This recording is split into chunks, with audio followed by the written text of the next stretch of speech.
Hi guys, welcome back to our channel Financeable.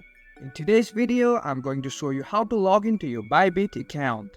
So, without further ado, let's jump right into the video.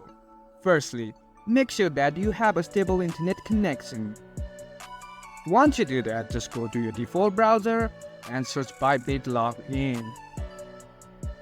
After you hit search, you'll find login under Bybit. Just click here.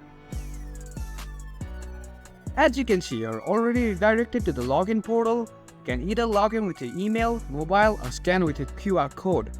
You can also log in with your Google or your Apple account. In case you forgot your password, you can click here and reset it. Not then just log in.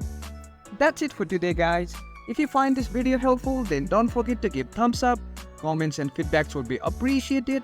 Subscribe to our channel and don't forget to hit the bell icon so that I can come up with new videos like this. Until then, have a great time.